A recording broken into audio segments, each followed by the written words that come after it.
Story 1. I have some ideas on this, but I don't want to waste your time. None of my ideas are good, anyway. You're not upset with me, are you? Story 2. Voicing your negative self-talk out loud can be harmful. I notice when people call themselves idiots for making minor mistakes. Story 3. All those big declarations on social media, like, this year is all about me. And then in a few weeks, they are back to the same mess, posting daily positive quotes and arguing with strangers in the comments, cutting off people and saying, if you don't hear from me, I'm protecting my peace, when nobody was even trying to reach them. Sad quotes about some people don't deserve your energy, followed by a bunch of selfies right after. Nobody believed in me but me, after just 2 weeks at the gym. Normalize not needing anyone, right after leaving another toxic relationship for the 10th time. Announcing a big social media break and returning in 2 days. Then bragging about healing in private, while posting updates every hour. The louder they shout about self-love, the clearer it is they don't have any. Story 4. They always seem to have issues with someone and are constantly complaining about people in their lives. I worked with one person for 3 years, and I could not count all the individuals she had issues with on 2 hands. She was always complaining about drama involving others. She often spoke poorly of many women who received more attention than she did. She felt very jealous and competitive toward anyone who received praise or possessed qualities that made her feel inferior. She would also scream loudly whenever someone supposedly scared her. She constantly needed attention. She was what I would call a nice girl and a people pleaser, one of those workers who works extremely quickly but then complains when given a lot of tasks. Many people liked her, but her tendency to speak negatively about others began to bother me. She had a victim complex. Story 5.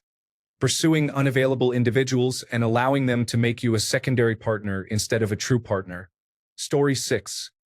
Asking multiple times a day if he was the hottest guy I ever dated.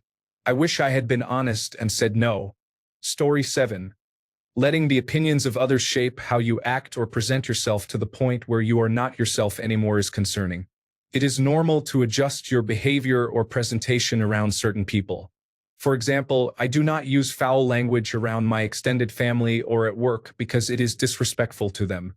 However, I will not change the fundamental aspects of my personality or behavior because that would be disrespectful to myself. Story 8. Apologizing to your teddy bear for dropping him on the floor after getting scared by seeing yourself in the mirror. Story 9. Are you upset with me? You didn't respond even though I know you mentioned you would be busy for a short time. Hello, please answer me. Sorry, are you there? Story 10. Harassing and bothering people who are not thinking about them and who are minding their own business shows low self-esteem and deep insecurities. Story 11. When they always wear hoodies and baggy shirts. One of my friends does this, even on the hottest days in the Australian summer. I've told him a few times, we don't care how you look, but he keeps the jumper on. Story 12. Toxicity involves putting others down to feel superior, and it is sadly prevalent in my country at all levels. Story 13. Lack of self-care can significantly affect your well-being. When you love yourself, you are more likely to dress well, maintain good hygiene, monitor health issues, keep your body in shape, and embrace your natural strengths. This is not about impressing others, but about expressing yourself because you value who you are and seek to nurture that. Conversely, low self-esteem can lead you to neglect these aspects. You might think, I look foolish. I don't deserve this. I don't want attention. My health isn't important right now. Or why bother? This mindset can result in self-pity and disregard for your appearance and health, often without even realizing it. Sometimes you can observe someone and recognize they struggle with self-love simply by their lack of care for their appearance. It is essential to note that this issue transcends the introvert versus extrovert debate. Story 14. I never take a photo without using filters that slim and blur the face. At my workplace, there's a photo wall displaying employee group selfies. All the pictures taken by one specific person have those filters, while none of the others do. It always makes me wonder if it is more embarrassing to use filters than to take a regular photo. It seems like a way of implying that one thinks their natural face is unattractive. Story 15. Paranoia and jealousy if they are not getting enough attention. Lashing out and rudeness. Backstabbing and gaslighting. Having to control everything and everyone based on their perceptions. Complaining and the need for constant reassurance. Story 16. I would say it is a lack of self-care. You are just a functioning individual in this confusing society. Taking pride in your appearance may seem irrational when you feel you have nothing to be proud of. Story 17. Anything that makes you seem smaller includes hiding behind a podium, putting your hands in your pockets while talking, or crossing your arms. Story 18. Being on top of the world and still acting like the worst teenager, constantly seeming desperate for attention even if the entire world's eyes are already on you. Story 19. I do not want to read the comments, recognize my own behavior, and be upset for the rest of the night. Story 20. What do you mean? Why are you asking? Has anyone said anything about me? Is it because I gained weight? Story 21. Shifting the blame onto the smallest or weakest link to make yourself look better. You ruined my perfect relationship because you said something. No, dear. You ruined your perfect relationship because you lied to your partner and got caught. Story 22. Most of their existence is about making others they perceive as lesser feel bad about their own existence because it is easier to do that than to confront the mess that they are. Story 23. I wrote her off for the 10th time today and practiced all the things I would say. But when she came over, I lost my nerve.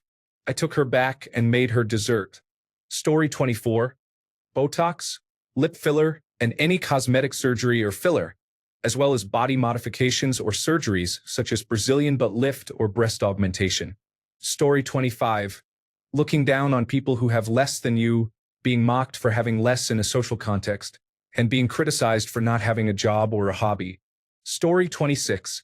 Misogyny influencing your personality suggests that you have negative feelings towards women. Obsessing over podcasts like Fresh and Fit and Andrew Tate indicates insecurity and a reliance on misguided influencers.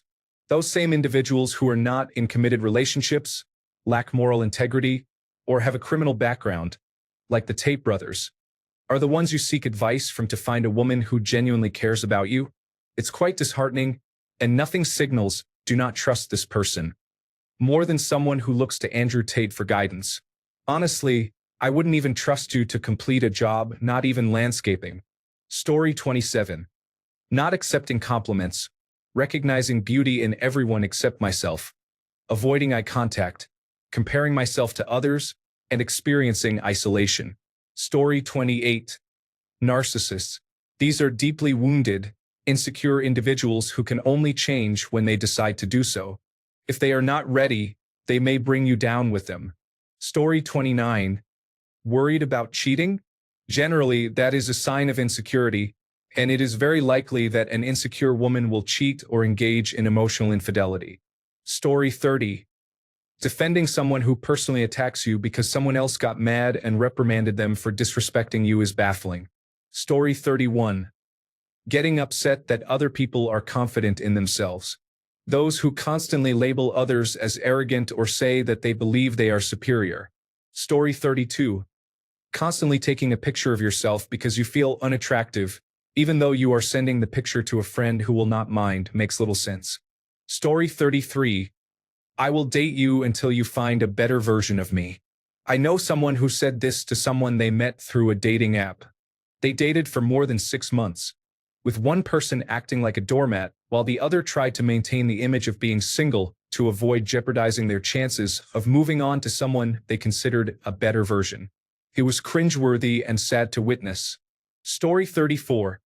Putting others down, especially when it's a repeated behavior, is harmful. There is rarely anything nice said about anyone. Story 35.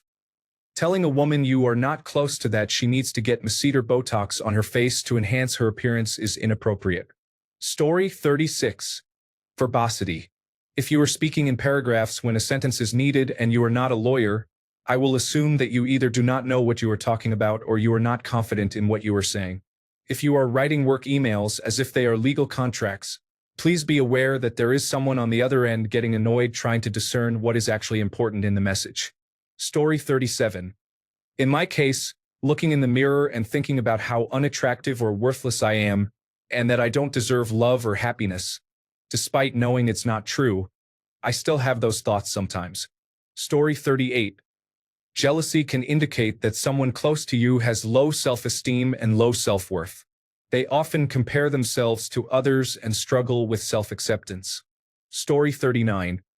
There is often excessive rambling when trying to engage in activities with others, such as saying, "I can try, but I might fail or not be good at it.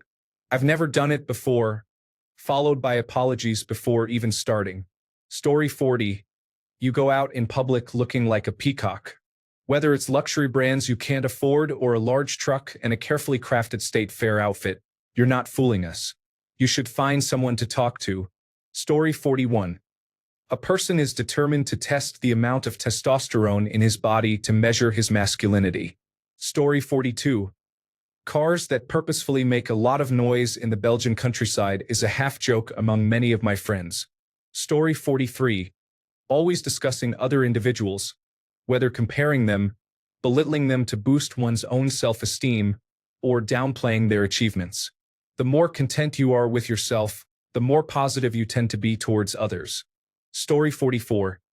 Constantly mentioning influential figures and sharing photos at upscale locations to gain credibility, while knowing that they finance their experiences and cannot sustain that lifestyle long-term. Story 45. Going into significant debt for the largest truck possible without ever utilizing its practical features. Story 46. I have extremely low self-esteem, and I admit it. I have autism, attention deficit/hyperactivity disorder, post-traumatic stress disorder, and schizoaffective disorder. One thing I do that I don't notice is that I don't defend myself.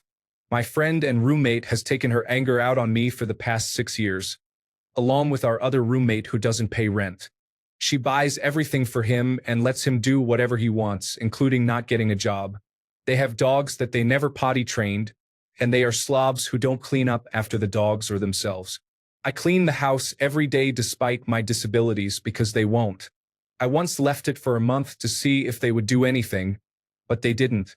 The house smelled terrible and trash was everywhere, along with feces and urine. I told my roommates it was gross and should be cleaned. They sarcastically told me that if I didn't like it, I should clean it, so I did. Took me 6 hours of cleaning. I also clean outside and do all that work. We didn't have trash service for a couple of months, so they tossed all the trash in the garage and let their dogs rip open the bags. I spent 10 hours cleaning it, and now it's back to that condition due to them, so I need to clean again. Keep in mind that I also pay rent and gas, even though I don't drive and only go into town once a month to pay bills.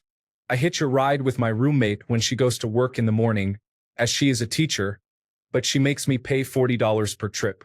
Our other roommate gets everything for free and has thousands of dollars in electronics that he didn't have to buy. I only have my phone as a computer and television.